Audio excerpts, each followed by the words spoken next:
ప్రభుజీ హరే కృష్ణ ప్రభుజీ హరే కృష్ణ కృష్ణ ప్రభుజీ దండవత్ ప్రణామాలండి.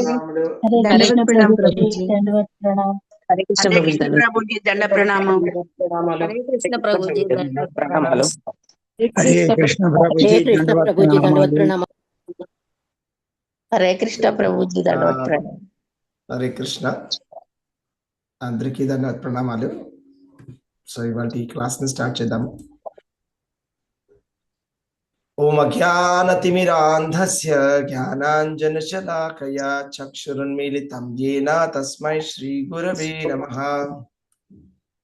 నమః ఓం విష్ణుపాదాయ కృష్ణపృష్ఠాయ భూతలే శ్రీమతే భక్తి వేదాంత స్వామిన్ ఇతి నామినే.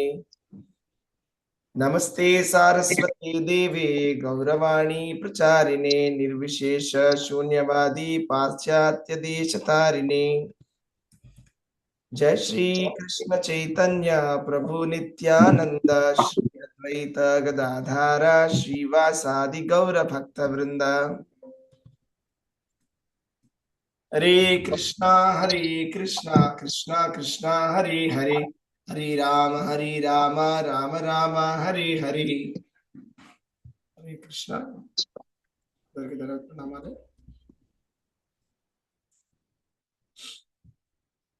ఇవాళ మనం చెప్పుకోబోయే శ్లోకం వచ్చేసి భగవద్గీత 1వ అధ్యాయంలోని 36వ శ్లోకం. పాపమేవాశ్రయేత్ అస్మాన్ అద్వైతాన్ ఆతతాయినః తస్మాన్నార్హ వయం హంతుం ధార్తరాష్ట్రాన్ స్వబాంధవాన్ స్వజనం హి కథం హత్వా సుఖినః స్యామ మాధవః. ఇట్టి దుర్మార్గులను చంపినచో మాకు పాపమే సంక్రమించును. కావున ధృతరాష్ట్రుని తనయులు మరియు మా స్నేహితులను సంహరించుటకు మాకు ఉచితము కాదు. లక్ష్మీపతి అయిన శ్రీకృష్ణ స్వజనములను చంపుట వలన మాకు కలుగు లాభమేమిటి? ఆ కార్యముచే మేమెట్లు సుఖమును పొందగలం? హరే కృష్ణ. భగవద్గీతలో 1వ అధ్యాయం. అర్జునుడు శ్రీకృష్ణ భగవానుడితో ఈ విధంగా చెప్తున్నారు. ఇక్కడ మనము టీకా చూసినట్లయితే భాష్యంలో ఈ విధంగా చెప్పబడి ఉన్నది.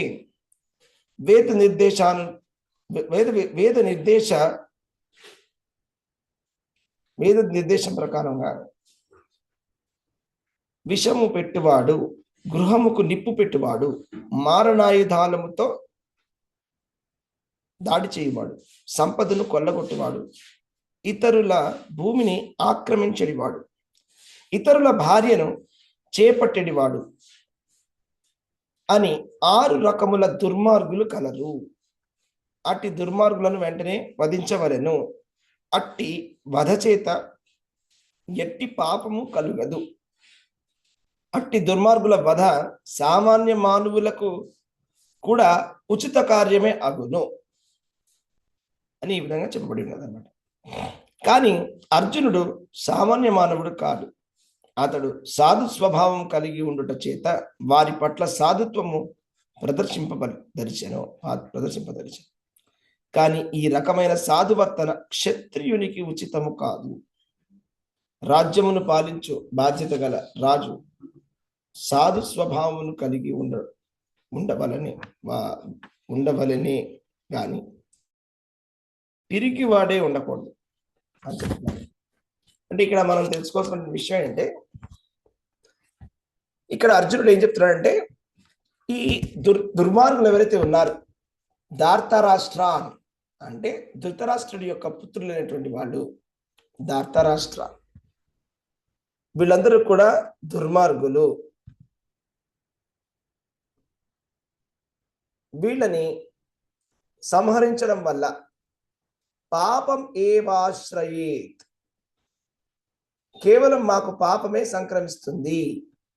అంటే పాపమే వస్తుంది, వీళ్ళని చంపడం వల్ల మాకు పాపం వస్తుంది.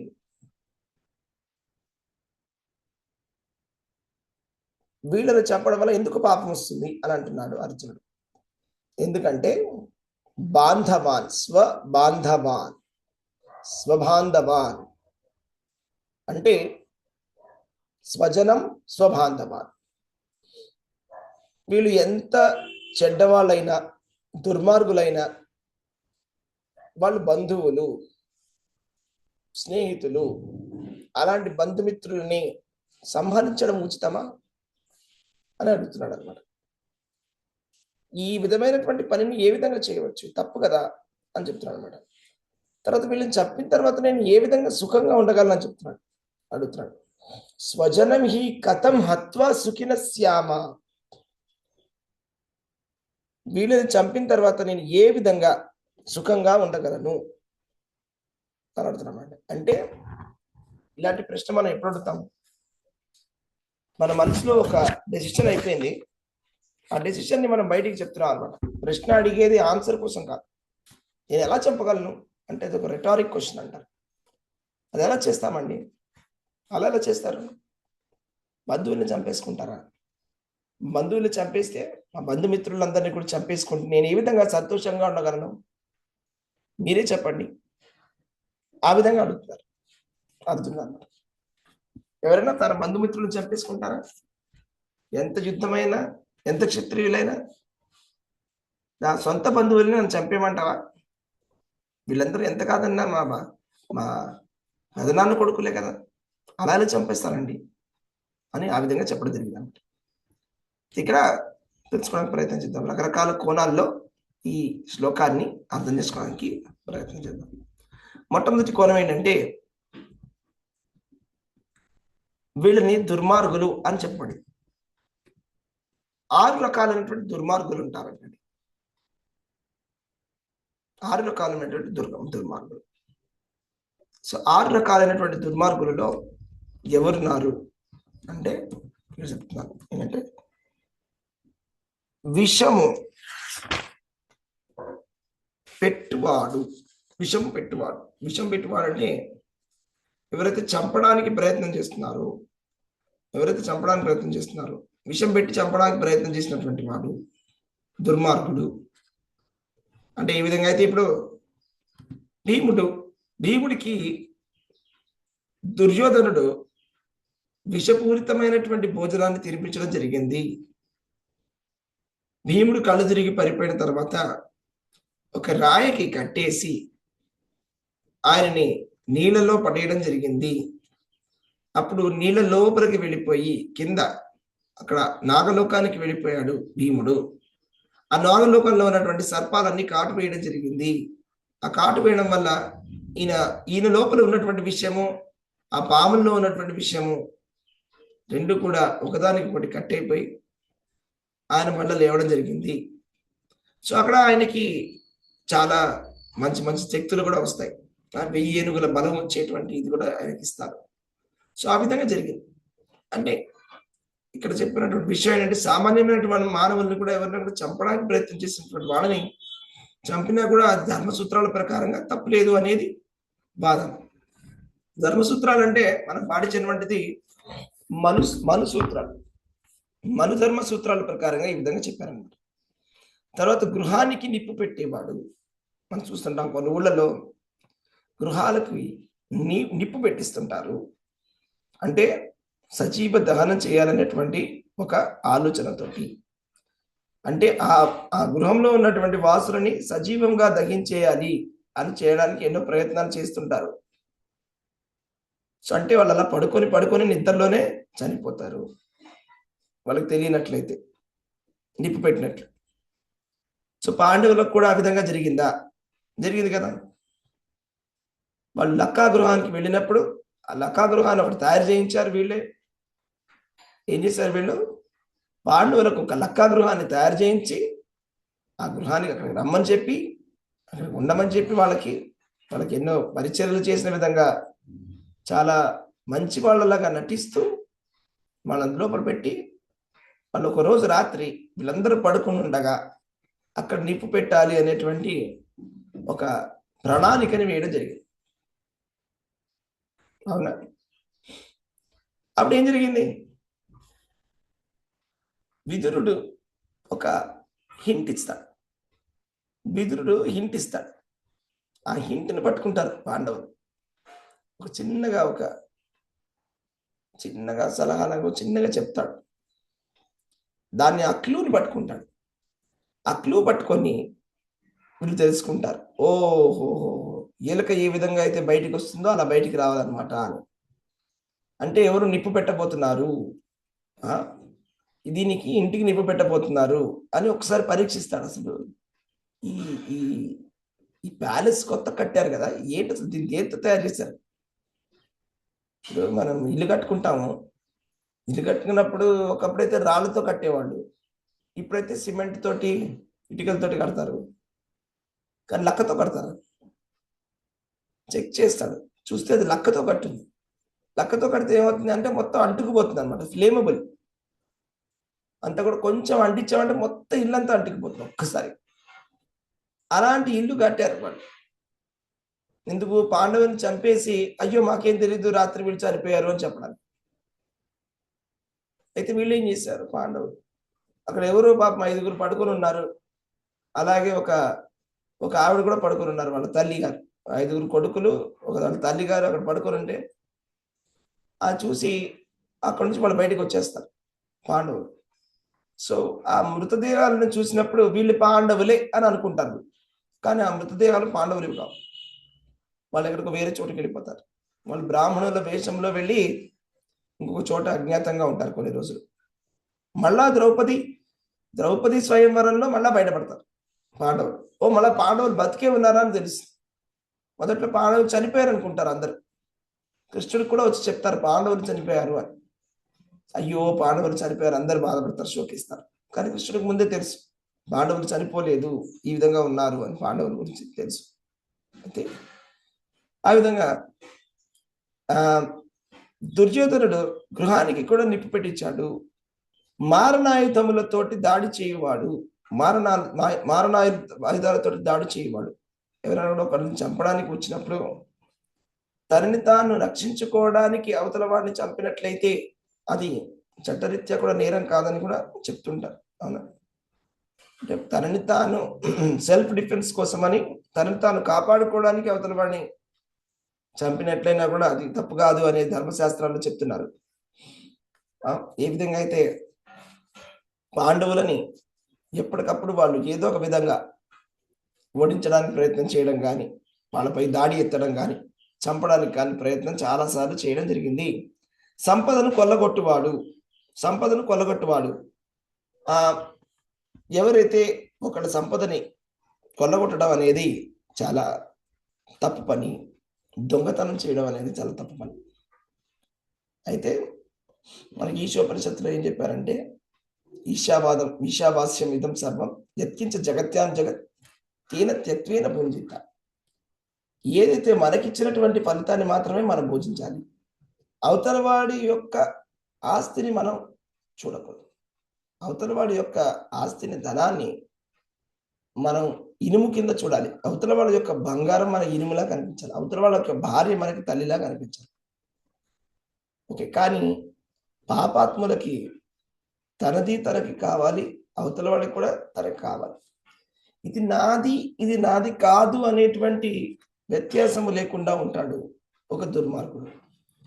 సో అలా దుర్మార్గంగా ఒకటి సంపాదించుకున్నటువంటి ఒకళ్ళ ఆస్తిని కాజేసినట్లయితే అలాంటి వాడిని కూడా ఆతతాయిన అంటారు. అలా సంపదలు కొల్లగొట్టివాడు అంటే, ఇంకా చెప్పాలంటే ఒక దొంగ, ఒక డెకాయిట్, ఎవరైతే కత్తి చూపించి మొత్తం అంత ధనాన్ని దోచేసుకుంటారో అలాంటి వాడు. సో అలాంటి వాడు అనమాట. మనం ఒకసారి చూస్తాం ఏం జరిగింది. ఒకసారి అజామిలుడు మొదట్లో మంచి బ్రాహ్మణుడు, తర్వాత ఒక వేశ్య సాంగత్యం తీసుకున్నాడు.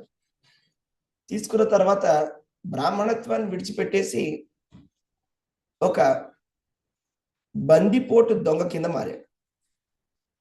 అయితే దారిన పోయేటువంటి వాళ్ళందరినీ కూడా దోచుకుంటూ ఉంటాడు. ఒక రోజు నాడు ఒక ఆయన నడుచుకుంటూ వెళ్తూ ఉంటే ఎవరో చెప్పారు, ఎందుకు వెళ్తున్నావు నాయన, రాత్రి చాలా లేట్ అయినది. అజామిలుడు అనేటువంటి ఒక చెడ్డవాడు ఉన్నాడు, ఇక్కడ బందిపోటు దొంగ ఉన్నాడు, అతను చంపేస్తాడు. నిజంగానే ఆయన చాలా భయపడతాడు. ఎందుకంటే నా కూతురికి పెళ్లి చేయడానికి కావలసినటువంటి నగలన్నీ, ఆ ధనాన్ని అంతా కూడా తీసుకుని ఒక చోటికి వెళ్తున్నాను, నేను ఒక్కడనే వెళ్తున్నాను. ఇప్పుడు మరి నాకేమవుతుందని భయంగా వెళ్తాడు. అజామిరెడ్డి పట్టుకొని చంపేస్తాడు. ఈ విధంగా ఇది సంపదను దోచినటువంటి వాడు, అదే ఒక బందిపోటు దొంగ, సంపదను కొల్లగొట్టేటువంటి వాడు, ఇతరుల యొక్క భూమిని ఆక్రమించేటువంటి వాడు. చూడండి ఎంత, ఇప్పుడు మనం చూస్తాం, కబ్జా చేయడం అనేటువంటిది ఎంత సామాన్యమైనటువంటి విషయం వాళ్ళకి కలియుగంలో. ఇతరుల యొక్క భూమిని ఆక్రమించడం అనేది మహాపాపం. ఓకే, అది పాపమా పుణ్యమా అని కూడా ఆలోచించకుండా చేస్తుంటారు. చాలాసార్లు మనం చూస్తుంటాం, ఊళ్ళల్లో కూడా జరుగుతుంటుంది ఇలాగా. పొలిమేరల నుంచి ఒకళ్ళ పొలిమేరల నుంచి ఇంకోళ్ళ పొలిమేరలకు వెళ్ళిపోతుంటారు, బాబులకి వెళ్ళిపోతారు, ఇతరుల యొక్క ఆస్తులని ఆక్రమించేస్తుంటారు. అవతల వాడు బలహీనుడు అయినట్లయితే మనం ఏ విధంగా వాళ్ళు ఎక్స్ప్లాయిట్ చేయాలని ఎప్పుడు ఆలోచిస్తారు ప్రతి మనిషి కూడా.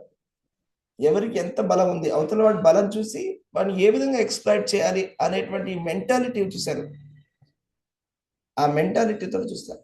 ఏదో ఒక విధంగా వీళ్ళకి పవర్ ఉందనుకోండి, అవతల వాళ్ళని ఒక భూములని కాజేసుకోవడానికి సర్వ ప్రయత్నాలను చేస్తారు, ఆక్రమించడానికి ప్రయత్నం చేస్తారు. అదేవిధంగా పాండవుల యొక్క రాజ్యాన్ని, వాళ్ళ భూములన్నింటినీ కూడా ఆక్రమించుకున్నారు. వాళ్ళ సంపదను కూడా వీళ్ళు జూదమాడి మోసం చేసి వాళ్ళు అపహరించడం జరిగిందని చెప్పవచ్చు. వాళ్ళ యొక్క ఆస్తిని అపహరించారు వీళ్ళు.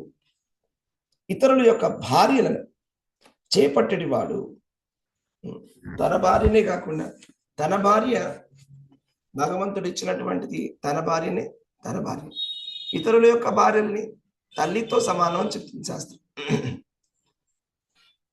కానీ రావణాసురుడు ఏం చేశాడు?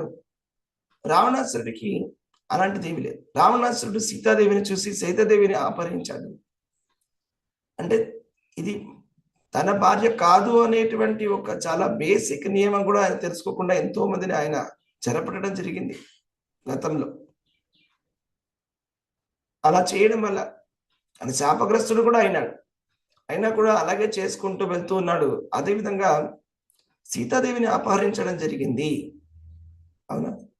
సో అలా ఇతరుల యొక్క భార్యని అపహరించడం అనేది కూడా చాలా మహాపాపం. సో అలా చేసినటువంటి వాడిని సంహరించవచ్చు అని ధర్మశాస్త్రం చెప్తుంది అన్నమాట. కాబట్టి మనం చూసినట్లయితే రామచంద్ర భగవానుడు ఏం చేశాడంటే, ఈ దుర్మార్గుడైనటువంటి రావణాసురుడిని రామచంద్ర భగవానుడు ఏం చేయడం జరిగింది? ఆయన్ని వెంటబడి అతన్ని చంపడం అనేది జరిగింది అనమాట.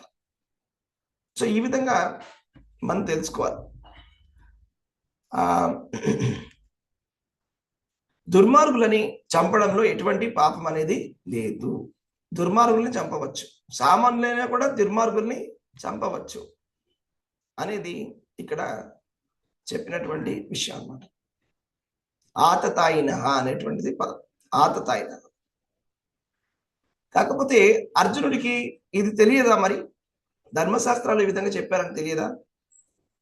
అర్జునుడికి తెలుసు, కానీ అయినా కూడా ఆయన ఎందుకు చంపాలి అని అడుగుతున్నాడు. ఎందుకు చంపాలి అని అడుగుతున్నాడు అంటే ఆయన సాధు స్వభావం కలిగినటువంటి వాడు కాబట్టి, ఆయన భగవంతుడి యొక్క భక్తుడు కాబట్టి ఆ విధంగా చెప్పడం జరిగింది. భగవంతుడి యొక్క భక్తులు తనని కొట్టినా, చంపడానికి వచ్చినా కూడా వాళ్ళు ప్రతిఘటించరు అని భాగవతంలో చెప్తున్నారు. చంపడానికి వచ్చినా కూడా, తను కొట్టినా చంపినా కూడా ప్రతిఘటించరు భగవద్భక్తులు. అది సాధు పురుషుల యొక్క లక్షణం. సామాన్య మనుషుల గురించి కాదు చెప్పేది, సాధు పురుషుల గురించి చెప్పారు, గొప్ప భక్తుల గురించి చెప్పారు. సో అలాంటి సాధు పురుషుడు కాబట్టి అర్జునుడు ఈ విధంగా చెప్తున్నాడు, అనే విధంగా చెప్తున్నారు. కాకపోతే ఇక్కడ రూపాయల వారు ఏం చెప్తున్నారంటే, కానీ అర్జునుడు సామాన్యమైనటువంటి వాడు కాదు. అర్జునుడు క్షత్రియుడు, ఒక రాజు. ఆయన మరి ఒక సామాన్యుడే చంపడానికి అవకాశం ఉన్నట్లయితే ఈ విధంగా 6 రకాలైనటువంటి దుర్మార్గులని సామాన్యులు చంపినా కూడా ఇటువంటి పాపం లేని చెప్పినట్లయితే మరి క్షత్రియుడు ప్రతిఘటించాల్సినటువంటి పరిస్థితి కంపల్సరీగా ఉంది కాబట్టి చెప్తున్నారు అనమాట. ఇంకొకటి ఏంటంటే ఇక్కడ కృష్ణుడు కోరుకుంటున్నాడు ఈ యుద్ధం జరగాలని కృష్ణుడు కోరుకుంటున్నాడు. ఎందుకు అంటే ధర్మ సంస్థాపనార్థాయ సంభవామి యుగే యుగే. భగవంతుడి యొక్క అవతార విశేషమే అది. భగవంతుడు వచ్చినటువంటి అవతారము, ఆయన వచ్చినటువంటి కారణం ఏంటి అంటే ఇక్కడ ఉన్నటువంటి ఈ భూభారాన్ని తగ్గించాలి, భూమిపైన ఉన్నటువంటి పాపాత్ములందరినీ కూడా సంహరించాలి. ఆ భూభారాన్ని తగ్గించాలంటే కృష్ణ భగవానుడు స్వయంగా చంపాలి, లేకపోతే కృష్ణ భగవానుడి యొక్క భక్తుల ద్వారా చంపించాలి. జరాసంధుడిని భీముడు చంపడం జరిగింది. అంటే కృష్ణుడు చంపినా కృష్ణుడు యొక్క భక్తులు చంపినా కూడా ఒకటే, రెండు కూడా ఒకటే పర్పస్. అర్జునుడు చంపినా, భీముడు చంపినా, కృష్ణుడు చంపినా ఒకటే. కొంతమంది దుర్మార్గుల్ని కృష్ణుడే స్వయంగా చంపేశాడు. ఎవరైతే బృందావనంలో ఉన్నటువంటి రాక్షసులు కానీ, లేకపోతే జరాసంధుడితో పాటు వచ్చినటువంటి సేనలు కానీ, శిశుపాలుని కానీ కృష్ణుడే స్వయంగా చంపడం జరిగింది. కొంతమందిని భీముడి చేత, కొంతమందిని అర్జునుడి చేత, కొంతమంది ఇతరుల చేత చంపించడం జరిగింది. శ్రీకృష్ణ వాళ్ళందరూ సంహరించడం జరిగింది. అవునా? అయితే ఇక్కడ మాధవ అని పిలుస్తున్నారు. మాధవ, మా అంటే లక్ష్మీదేవి. మాధవ అనేటువంటి పదము లక్ష్మీపతి అని అర్థం అనమాట. మాధవుడైనటువంటి ఓ కృష్ణ, లక్ష్మీపతివి కదా నువ్వు. మరి లక్ష్మీపతి అంటే ఏంటి అర్థం? నువ్వు లక్ష్మీపతివి కాబట్టి నిన్ను ఆశ్రయించేటువంటి వాళ్ళకి లక్ష్మి కటాక్షము దొరుకుతుంది. అంటే వాళ్ళకి శుభమే కలగాలి, అశుభమైనటువంటిది ఏది జరగకూడదు. మరి అలా అయినట్లయితే ఇది కొంచెం అశుభ కార్యం, ఇది చాలా అశుభమైనటువంటి విషయం కదా. నా స్వజనులని, నా బాంధవులని, నా బంధువులని కూడా చంపినట్లయితే, నా మిత్రులని నేను చంపినట్లయితే ఇది ఏ విధంగా లక్ష్మీదేవి కటాక్షం అని నేను అర్థం చేసుకోవాలి? ఓ లక్ష్మీపతి అని ఆ విధంగా చెప్పడం జరిగింది అనమాట. ఇక్కడ అలాగే ఇంకొక విషయం కూడా చెప్పడం జరిగింది. ఏంటంటే రాముల యొక్క యుద్ధం జరిగింది. రావణుల యుద్ధం ఎందుకు జరిగింది? ఎందుకంటే ఇక్కడ సాధు స్వభావం కలగడం వేరే, పిరికివాడై ఉండడం వేరే. సాధు స్వభావం ఖచ్చితంగా కలిగి ఉండాలి రాజు అనేటువంటి వాడు, కానీ పిరికి వాడే ఉండకూడదు. రెండింటికి చాలా చిన్న గీత మాత్రమే ఉంది రెండింటి మధ్యలో. శ్రీరామచంద్రుడు సాధు స్వభావం కలిగినటువంటి వాడు, చాలా సాధు స్వభావం కలిగినటువంటి వాడు. ఇప్పటికీ కూడా మన రామరాజ్యం గురించి గుర్తు చేసుకుంటూ ఉంటాం. కానీ ఎప్పుడు కూడా రాముడు పిరికితనాన్ని చూపించలేదు. అంటే పిరికితనం చూపించవద్దు అని చెప్తున్నాడు అన్నమాట కృష్ణుడు. ఇక్కడ పిరికితనం చూపించకూడదు అని ప్రభుపాదుల వారు చెప్తున్నారు. సీతాదేవిని అపహరించుకు వెళ్ళాడు రావణాసురుడు. ఆ విధంగా రాముని పట్ల దుర్మార్గముగా వర్తించినను అతడు ప్రపంచ చరిత్రలోనే సాటి లేని విధముగా అతని గుణపాఠము నేర్పాను. అంటే ఇంతకు ముందు ఎప్పుడూ చూడని విధముగా, సాటి లేని విధముగా ఆయన గుణపాఠాన్ని నేర్పించాడు. ఏ విధంగా జరిగిందా రామరావణ యుద్ధం, ఏ విధంగా రావణాసురుడిని సంహరించడం జరిగింది రామచంద్ర భగవానుడు. ఆ రావణాసురుడి యొక్క లంకని కూడా మొత్తం దహించడం జరిగింది. ఆ రావణాసురుడి యొక్క లంకలో ఉన్నటువంటి సేనని మొత్తం అంతా కూడా మట్టు పెట్టడం జరిగింది. ఆ విధంగా అసలు మన ప్రపంచంలోనే, ఆ చరిత్రలోనే ఇంతకు ముందు నా భూతో నా భవిష్యత్తు అన్న విధంగా రావణ యుద్ధము జరిగింది. అలాంటి గుణపాఠాన్ని నేర్పించాలి ఒక శత్రుడు అనేటువంటి వాడు. అంతేగాని పిరికి వాడి కింద ఉండకూడదు. అయితే ఇక్కడ మరి అర్జునుడి విషయంలో దుర్మార్గంగా ప్రవర్తించినటువంటి వాళ్ళు కేవలము అతని తాత, గురువు, మిత్రులు, బంధువులు, పుత్రులు, మనుమలు వంటి ప్రత్యేక బంధువర్గం. వీళ్ళందరూ ఎవరో శత్రువులుగా, రావణాసురుడికి రాముడికి ఎటువంటి రిలేషన్షిప్ లేదు ఇక్కడ. కానీ ఇక్కడ అర్జునుడు కౌరవులు పెదనాన్న కొడుకు, ఒకటే కుటుంబానికి చెందినటువంటి వాడు, ఒకే వంశస్థులు. ఒకడు తాత, ఒకడు గురువు, ఒకడు మిత్రుడు, ఒకడు బంధువు, కొంతమంది పుత్రుల కొడుకు వరుస అవుతారు, కొంతమంది మనవలు వరుస అవుతున్నారు. ఇలాంటి బంధువులు తన వాళ్ళే ఎవరైనా వాళ్ళని చంపుకుంటారా? అనేది ఇక్కడ వచ్చినటువంటి కఠినమైనటువంటి ఒక ధర్మ సందేహము. కనుకనే సాధారణ దుర్మార్గుల పట్ల చూపు కఠిన విధానమును తాను వారి పట్ల చూపరాదని అర్జునుడు భావించాడు. సామాన్య ప్రజల పైన ఇప్పుడు అర్జునుడు దండెత్తి వెళ్ళడానికి పెద్ద కష్టమేం కాదు అర్జునుడికి. ఇంతకుముందు ఎన్నో యుద్ధాలను చేశాడు, ఎంతో మందిని సంహరించాడు. కానీ ఇక్కడ ఉన్నటువంటి వాళ్ళు వాళ్ళే కాబట్టి అలాంటి వాళ్ళని ఏ విధంగా సంహరించాలి అనేటువంటి అనుమానమే అర్జునుడికి వచ్చింది. అంటే ఇప్పటివరకు నాకు తెలుసు శత్రువుల పైన దండెత్తాలి, శత్రువులు సంహరించాలని తెలుసు, కానీ వీళ్ళు మన వాళ్ళే కదా, వీళ్ళు మన వంశస్థులే, నా కుటుంబానికి చెందినటువంటి వాళ్ళు, వీళ్ళని ఏ విధంగా సంహరించను అని అడుగుతున్నాడు అనమాట. ఆ విధంగా అందుకోసమనే, అంతేకాకుండా సాధువులు క్షమాశీలులై ఉండేటి వారిని ఆదేశింపబడింది. సాధువులైనటువంటి వారి అట్టి నిర్దేశంలో రాజకీయముకు సంబంధించిన అత్యవసర పరిస్థితుల కంటేను మిక్కిలి ప్రధానములు. కాబట్టి సాధువర్తనం అనేది ఉంటుంది. సాధువుల యొక్క లక్షణం ఏంటి అంటే వాళ్ళు ఎప్పుడు కూడా క్షమిస్తారు. వాళ్ళలో ఉన్నటువంటి గుణం ఏంటంటే క్షమాగుణము. ఇప్పుడు సాధువు కానటువంటి వాడు సామాన్యుడు క్షమించడు, కానీ సాధువు యొక్క గొప్పతనమే క్షమించడమే ఆయన యొక్క లక్షణం కదా. ఒక కథ చెప్పుకుంటాం మనం. ఒక ఆయన ఉన్నాడంట, అలాగే ఒక తేలు ఉంది. ఒక తేలు కరుస్తున్నది, అయితే ఆయన మాత్రం ఏమి చెప్పట్లేదు, ఆయన దాన్ని ఏం చేయట్లేదు, ప్రతిక్రియ ఏం చేయడం లేదు దాని గురించి. అయితే అడిగారట, ఆ తేలు కరుస్తుంది కదా, నువ్వెందుకు దాన్ని ఏం చేయట్లేదు? తేలు కరవడం అనేది దాని లక్షణం, తేలు అది తేలది, దాని తోక నిండా విషం ఉంది, అది విషంతో కరుస్తుంది, అది దాని స్వభావం. నేను సాధువుని, నేను క్షమిస్తాను, అది నా లక్షణం అన్నమాట. కాబట్టి సాధువులైనటువంటి వాళ్ళు ఎలాంటి ప్రతికూలమైనటువంటి పరిస్థితులు అయినా కూడా క్షమించేటువంటి బుద్ధి కలిగి ఉంటారు. కనుక రాజకీయ కారణముల కొరకు స్వజనమును వధించుటకు బదులు వారిని ధర్మ దృష్టితోనూ సాధువర్తనతోనూ క్షమించుటయే ఉత్తమమని అర్జునుడు భావించాడు. అంటే ఈ కారణంగా ఎందుకు అర్జునుడు ఈ విధంగా చేశాడని కూడా మనం అర్థం చేసుకోవాలి. అంటే పిరికితనం వల్ల వదిలేయడం లేదు, అర్జునుడు భయపడడం లేదు. కానీ ఏం జరుగుతుందంటే ఇప్పుడు అర్జునుడు కనుక యుద్ధం మానేసినట్లయితే ఎవరు కూడా అబ్బా ఎంత సాధువండి ఈయన అని ఎవరు చెప్పరు. అందరూ ఏం చెప్తారంటే అర్జునుడు భయపడ్డాడని అంటారు, అంతే కదండి. మనమైనా అదే అంటాం. ఇప్పుడు మనకి సపోజ్ అర్జునుడు యుద్ధం చేయకుండా ఉండినట్లయితే మనం ఇవాళ క్లాస్లో ఏం చెప్తున్నామంటే అర్జునుడు భయపడి ఉంటాడండి, కర్ణుడు చూసి భయపడ్డాడు అందుకే మానేశాడండి. అప్పుడప్పుడు మనం భయపడితే ఏం చేస్తాం, మానేస్తాం, ఎగ్జామ్ మానేస్తాం, అవునా? లేకపోతే ఆ పనే మానేస్తాం, భయం వేస్తుందంటే, ఎందుకు వచ్చిన గొడవ, అవునా? సో ఏం జరుగుతుంది, అప్పుడప్పుడు ఏం జరుగుతుందంటే కొన్ని చోట్ల కొంతమంది పండితులు వస్తుంటారు రాజ్యానికి. పండితులు వచ్చి వాళ్ళు సవాల్ చేస్తారు, మీలో ఎవరికైతే చాలా తెలివైనటువంటి వాళ్ళు ఉన్నారు వాళ్ళు వచ్చి మమ్మల్ని ఓడించగలరు. సరే ఏం జరిగిందంటే అలాగే ఒక పండితుడు వచ్చాడు.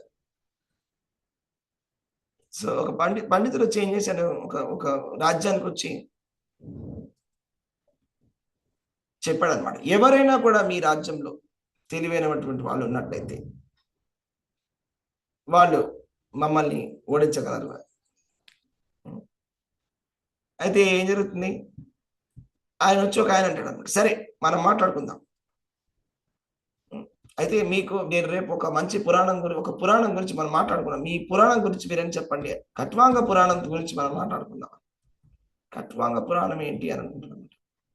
ఓకే, ఖట్వాంగ పురాణం ఏంటి? అయితే ఆయన ఇంకా పండితుడు ఆలోచించి వదిలేసి వెళ్ళిపోతాడు. ఇదేంటి ఖట్వాంగ పురాణం అంటే ఏం పురాణం లేదే అని, అవునా? చివరికి రాజుగారు అడుగుతారు అనమాట, మంత్రి ఓడిపోయి వెళ్ళిపోతాడు. రాజుగారు అడుగుతారు, ఏంటి పురాణం, ఇప్పుడు ఖట్వాంగ పురాణం అంటే, ఖట్వాంగం ఏం లేదు, నేను రాత్రి నేను పడుకున్నప్పుడు నా మంచం ఉంది కదా, మంచం విరిగిపోయింది, ఆ మంచం ఉండేటువంటి కాలుని ఖట్వాంగం అంటారు, ఆ ఖట్వాంగ అలాంటి పురాణం ఎటువంటిది లేదు, అది ఉందా దాని మీద మనం చేసుకుందామని డిబేట్ చేద్దామంటే పారిపోయాడు. సిస్టర్లు ఓడించడానికి అలా చెప్తాడు. అంటే మన సపోజ్ అంటే జనరల్గా ఏంటంటే ఎవరైనా కూడా పందానికి వచ్చారంటే భయపడిపోతారు. అలాగే ఒకసారి శ్రీ చైతన్య మహాప్రభు ఆయన ఊళ్ళో మాయాపూర్లో నవద్వీపంలో కేశవ కశ్మీరి అనేటువంటి ఒక దిగ్విజయ పండితుడు వచ్చాడు. వచ్చి సవాల్ చేశాడు, మీ రాజ్యంలో కానీ మీ ఊళ్ళో కానీ ఎవరైనా పండితుడు ఉంటే నా ముందుకు రండి, నాతో గెలవండి అని. అయితే అక్కడ ఉండేటువంటి మహామహిళందరూ కూడా భయపడిపోయారు, ఎందుకు వచ్చినా గొడవ అని. ఇప్పుడు మనం అనవసరంగా ఈ పందెంలో దిగి ఓడిపోతే అందరూ మన గురించి ఏమనుకుంటారు, ఓడిపోయాడు అని చెప్పుకుంటారు. అదే మనం పార్టిసిపేట్ చేయకపోతే నాకు గొంతులో కొంచెం బాగాలేదండి, నాకు కొంచెం జ్వరంగా ఉందండి అని చెప్పి తప్పించుకోవచ్చు అని, మాకు బాగాలేదండి అని చెప్పి అందరూ వెనక్కి వెళ్ళిపోయారు. కానీ శ్రీ చైతన్య మహాప్రభు ఆయనతోటి వాదం చేసి గెలవడం జరిగింది. ఓకే, సో ఆ విధంగా చైతన్య మహాప్రభు ఈ కేశవ కశ్మీరిని ఓడగొట్టడం జరుగుతుంది అనమాట. సో అంటే మన ఇక్కడ అర్జునుడి గురించి ఎందుకు చెప్తాను, అర్జునుడు కూడా యుద్ధం చేయకపోతే అసలు బాగుండదు. అంటే ఇక్కడ ఎందుకంటే ఒక చాలా మంచి ఒక కాంపిటీషన్ అనేది ఉన్నది. ఒకవైపు అర్జునుడు, ఒకవైపు కర్ణుడు, ఒకవైపు ఏమో కర్ణుడు ఉన్నాడు, ద్రోణుడు ఉన్నాడు, భీష్ముడు ఉన్నాడు, ఒకవైపు అర్జునుడు ఉన్నాడు. అంటే అర్జునుడు కనుక ఇప్పుడు భయపడ్డాడా అనేటువంటి ప్రశ్న వస్తుంది. అర్జునుడు కనుక యుద్ధాన్ని వదిలేసి వెళ్ళిపోయినట్లయితే అయితే సో కాబట్టి అందుకోసం. కానీ అర్జునుడు ఎలా ఆలోచన వేరే విధంగా ఆలోచిస్తాడు. అర్జునుడు ఏ విధంగా ఆలోచిస్తాడు అంటే సాధువర్తన, సాధువులు క్షమాశీలులై ఉండాలి కదా, కాబట్టి నీకు క్షమించేస్తాను. క్షమించడంలో తప్పలేదు, కానీ అక్కడ ఆ విధంగా క్షమించడం కాదు, ఇది కరెక్ట్ అయినటువంటి క్షమాపణ కాదు. ఇప్పుడు రామచంద్ర భగవానుడు చాలా చక్కగా ఆయన బిహేవ్ చేస్తాడు. ఏ విధంగా చేస్తారంటే ఆయన రావణాసుడికి చాలా ఛాన్సెస్ ఇస్తాడు. నువ్వు వచ్చి నన్ను నా కాళ్ళ మీద పడినట్టయితే నేను వదిలేస్తా అని మళ్ళా ఛాన్స్ ఇస్తాడు. ఎప్పుడైనా నీకు ఓపెన్ ఆఫర్, నువ్వు నా కాళ్ళ మీద పడి సీతాదేవిని అప్పచెప్పినట్లయితే, నువ్వు సీతాదేవిని తీసుకొచ్చి అప్పచెప్తే చాలు, నిన్ను వదిలేస్తా అని చాలాసార్లు చెప్పడం జరుగుతుంది. ఆపర్చునిటీ ఇస్తాడు. అలాగని చెప్పేసి యుద్ధానికి వెళ్లకుండా ఉంటాడు. కాబట్టి అర్జునుడు కూడా అలా చేయవలసింది. కానీ అంతేగాని అర్జునుడు డైరెక్ట్ గా వదిలేద్దాము, మనం వెళ్ళిపోదాము, నేను భిక్షాటనకి వెళ్ళిపోతాను అలా చేసినట్లయితే ఏం జరిగి ఉండేదంటే, తన వాళ్ళందరినీ కూడా వదిలేసి ఎవరి కోసమైతే ఎవరైతే తన పైన డిపెండ్ అయినటువంటి ద్రౌపదీదేవి, తన అన్నగారు, తన తమ్ముళ్ళు మొత్తం అందరూ కూడా, పాండవులు మొత్తం అంత సేనంతా కూడా ఒక్కసారి కింద పడిపోతుంది. ఇప్పుడు ఒక క్రికెట్ మ్యాచ్ లో ఒక మెయిన్ ప్లేయర్ ఉన్నాడు అనుకోండి, ఆ మెయిన్ ప్లేయర్ బయటకు వచ్చేస్తాడు అనుకోండి, మొత్తం అంతా మోరల్ వెళ్ళిపోతుంది. ఆయన రిటైర్డ్ హర్ట్ అయ్యాడు అనుకోండి, మెయిన్ ప్లేయర్, క్రికెట్ ప్లేయర్, మిగతా వాళ్ళందరికీ కూడా ఇంట్రెస్ట్ పోతుంది కదా, మిగతా వాళ్ళందరూ కూడా ఓడిపోతారు, వెంటనే వాళ్ళు మానసికంగా ఓడిపోతారు ఫస్ట్. కాబట్టి ఇలాగా ఆయన వెనక్కి తీసుకోవడం అనేది కరెక్ట్ కాదు. కాబట్టి ఆయన ఏ విధంగా అనుకున్నాడు అంటే సాధువర్తన గురించి అర్జునుడు ఇది మన ఇక్కడ వదిలేస్తే కరెక్ట్ ఏమో అనుకున్నాడు. కనుకనే తాత్కాలికమైనటువంటి దేహ సౌఖ్యములను వరకు అట్టివారిని వధించుటకు లాభదాయకం కాదని అతడు భావించాడు. ఇక్కడ ఇప్పుడు నేను ఎందుకు చేయాలి యుద్ధము, ఈ యుద్ధం చేస్తే నాకేమొస్తుంది, రాజ్యం వస్తుంది, నాకొద్దు ఈ రాజ్యం అంటే దాన్ని ఏమంటారంటే, యుద్ధం జరిగిన తర్వాత ఆ యుద్ధానికి సంబంధించినటువంటి చాలా ధనం అనేది లభిస్తుంది అనమాట. ఏ యుద్ధమైనా అంతే, పాతకాలమైనా ఇప్పుడైనా యుద్ధం జరిగిందంటే అవతల వాడు ఓడిపోయారంటే శత్రు సైన్యాన్ని యొక్క ధనం అంతా కూడా గెలిచినటువంటి వాడి యొక్క వశం అయిపోతుంది.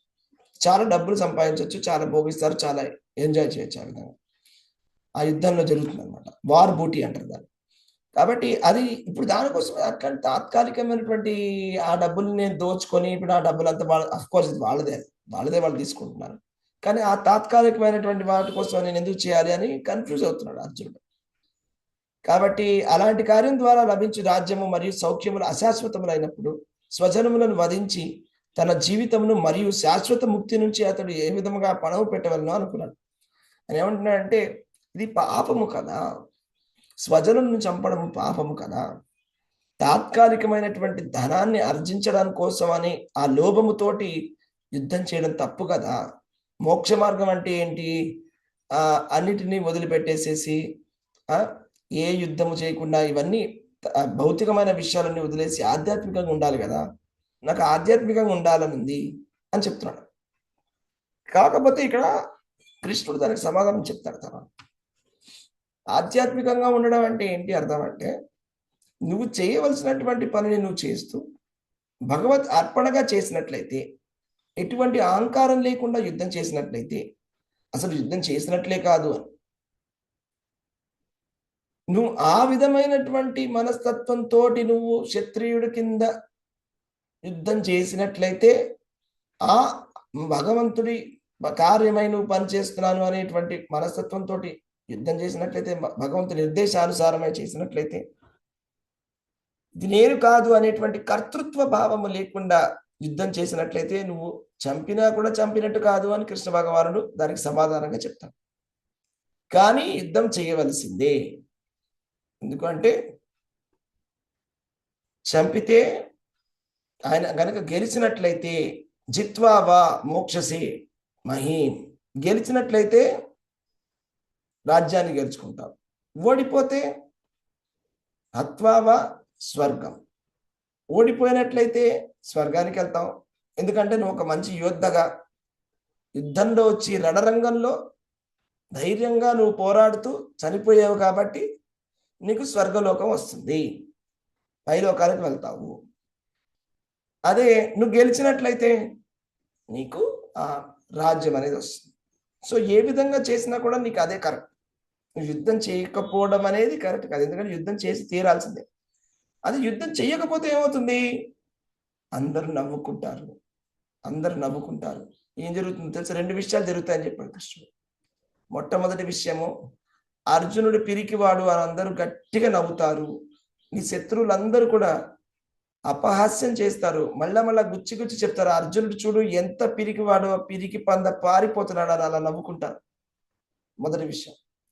రెండో విషయం, నువ్వు యుద్ధం చేయకుండా వెనక్కి వెళ్ళిపోయినట్లయితే నీకు పాపం అంటుకుంటుంది అని చెప్పాడు కృష్ణుడు అర్జునుడికి చెప్పాడు. ఆ విధంగా నువ్వు యుద్ధం చేస్తే పాపం అంటుకుంటుంది అంటున్నావు, అలాగా నువ్వు యుద్ధం చెయ్యకపోతే పాపం అంటుకుంటుంది. అదేంటి అలాగా అంటే, నువ్వు చేయాల్సినటువంటి పనిని నువ్వు చేయకపోతే అది నీ స్వధర్మం కాబట్టి, నీ స్వధర్మాన్ని విడిచిపెట్టి నువ్వు బ్రాహ్మణుడి కింద భిక్షాటం చేస్తా అంటున్నావు, అది పరధర్మం కాబట్టి. పరధర్మ భయావహ, నీ స్వధర్మము ఏదైతే నీ గుణాలను బట్టి ఉన్నటువంటి నిర్దేశింపబడినటువంటి స్వధర్మము, క్షత్రియ ధర్మాన్ని విడిచిపెట్టి నీది కానటువంటి బ్రాహ్మణ ధర్మాన్ని నువ్వు తీసుకొని భిక్షాటన చేస్తా అంటున్నావు కదా, దానివల్ల నీకేం జరుగుతుందో తెలుసా, నీకు పాపం అంటుకుంటుంది. అలాగే పాపం అంటుకోవడమే కాదు, నీ శత్రువులందరూ కూడా నవ్వుకుంటారు నేను చూసి అని చెప్తాడు అనమాట కృష్ణుడు. అంటే ఇది మనం అర్థం చేసుకోవాలన్నమాట. కాబట్టి ఇదంతా చూసిన తర్వాత మనకి ఏమర్థం అవుతుందంటే, ఏది మంచి ఏది చెడు, ఏది ధర్మము ఏది అధర్మము అనేది తేల్చడం అనేది బ్లాక్ అండ్ వైట్ కాదు, అంత ఈజీ కాదు. ఈ పని మనం చెయ్యాలా, ఈ పని మనం చెయ్యకూడదా అని గొప్ప వాళ్ళు కూడా తేల్చుకోలేకపోతారని చెప్తారు కృష్ణుడు భగవద్గీతలో. గొప్ప వాళ్ళు కూడా తెలుసుకోలేకపోతారు.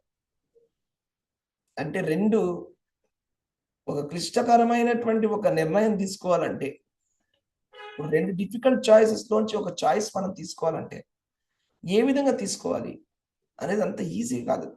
కరెక్ట్ ఏది అని చెప్పడం అనేది అంత ఈజీ కాదని చెప్తారు కృష్ణుడు.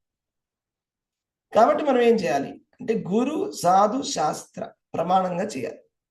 గురువు సాధువు శాస్త్రం. అర్జునుడు ఏం చేశాడు, అర్జునుడు శ్రీకృష్ణ భగవానుడిని తన రథసారథి కింద పెట్టుకున్నాడు. శ్రీకృష్ణ భగవానుడు అంటే దేవాది దేవుడు చైత్య గురువు. దేవాది దేవుడే చైత్య గురువు కింద ఆయనని రథసారథి పై కింద పెట్టుకున్నందుకు ఆయనకు అవకాశం ఉంది డైరెక్ట్ గా భగవంతుడిని స్వయంగా ప్రత్యక్షంగా అడగడానికి. అక్కడికక్కడే అడిగేశాడు, ఇది చెయ్యనా వద్దా, ఇలా విడిచిపెట్టి వెళ్ళిపోతే సరేనా తప్ప. కృష్ణుడు వెంటనే ఇది తప్పు, ఇలా వదిలిపెట్టి వెళ్ళకూడదు, ఇది అధర్మము, నీకు పాపం అంటుకుంటుంది, ఎవరున్నా కూడా నువ్వు యుద్ధం చేయాల్సిందే. యుద్ధంలో యుద్ధ నీతి అదే. యుద్ధంలో ఎవరున్నారు, వీళ్ళున్నారు, వాళ్ళు ఉన్నారు కాదు, యుద్ధంలో నువ్వు ధైర్యంగా పోరాడాల్సిందే. కానీ నేను చేస్తున్నాను అనేటువంటి భావంతో చేయొద్దు, కర్తృత్వ భావంతో చేయొద్దు, కానీ నీ యొక్క ధర్మాన్ని నువ్వు పాటించాల్సిందే. నాకు అర్పణగా చెయ్యి, నా సంతోషం కోసం చెయ్యి, నాకు అర్పించు, నీకు వచ్చినటువంటి ఫలితాన్ని నాకు అర్పించు. అంతేగాని ఇప్పుడు యుద్ధం చేసిన తర్వాత నాకు వచ్చినటువంటి ధనం అంతా నేను ఎంజాయ్ చేస్తాను అనేటువంటి భావనతోటి చేయకు యుద్ధాన్ని. యుద్ధం తర్వాత వచ్చినటువంటిది ఏదైనా, యుద్ధం తర్వాత ఆయనకు వచ్చినటువంటి బెనిఫిట్ ఏదైనా ఉంటే కృష్ణుడికి అర్పణగా ఇచ్చేస్తాను, భగవంతుడికి అర్పణగా చేస్తాను అనేటువంటిది చేయాలి. చాలాసార్లు మనం ఇలాంటి కన్ఫ్యూజన్లోకి వస్తామండి. పై పైన కనిపిస్తుంది ఒక మంచి పని కింద, అది లోతుగా పరిశీలిస్తే కానీ అది మంచి పనా చెడ్డ పని అని మనం చెప్పలేము.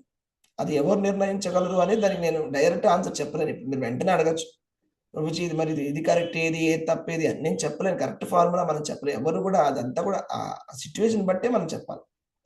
మంచి పనా చెడ్డ పనా అనేది సిచ్యువేషన్ బట్టే మనం చెప్పగలం. గురు సాధు శాస్త్ర నిర్దేశంలో మనం నడవాలి. మన గురువు ఎవరైతే ఉన్నారో ఆధ్యాత్మిక గురువు, నా ఆధ్యాత్మిక గురువు గారు చెప్పిన విధంగా ప్రామాణిక గురు పరంపరలో ఉన్నటువంటి ఆధ్యాత్మిక గురువు ఆయన ఎప్పుడు కూడా కరెక్ట్గా చెప్తారు. అలాగే సాధువులు అంటే ఇంతకుముందు గొప్ప భక్తులు లేకపోతే రాజర్షులు, జనక మహారాజు, వీళ్ళందరూ కూడా ఏ విధంగా చేశారు అనేది కూడా ఆలోచించారు. ఇప్పుడు క్షత్రియుడు అయితే అంబరీష్ మహారాజు, జనక మహారాజు, ఇంతకుముందు ఇలాంటి పరిస్థితి ఎప్పుడైనా ఎవరికైనా కలిగిందా? అలా కలిగినప్పుడు ఆ రాజర్షి అయినటువంటి ఆ క్షత్రియుడు ఏ విధంగా చేశాడు, యుద్ధం చేశాడా చేయలేదా అనే విధంగా మనం ఆలోచించాలి. అవునా? అంతెందుకు కృష్ణుడే కంసుడిని సంహరించలే. కంసుడు ఏం చేశాడు? తన తల్లిదండ్రుల్ని చెరసాలలో బంధించి కృష్ణుడిని చంపడానికి పిలిపించి రకరకాలుగా ఒక కువలయాపీఠం, చానూర మిస్టికల్ని పెట్టి చంపడానికి ప్రయత్నం చేసి కృష్ణుడు వచ్చేసి కంసుడిని సంహరించడం జరిగింది. కాబట్టి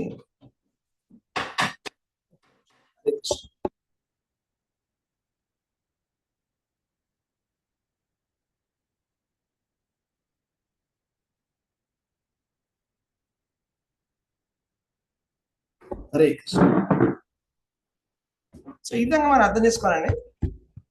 సో చివరికి గురువు, సాధువు, శాస్త్రం అంటే మన వేదాల్లో ఈ విధంగా చెప్పారు, మనుస్మృతులు ఏ విధంగా చెప్పారు,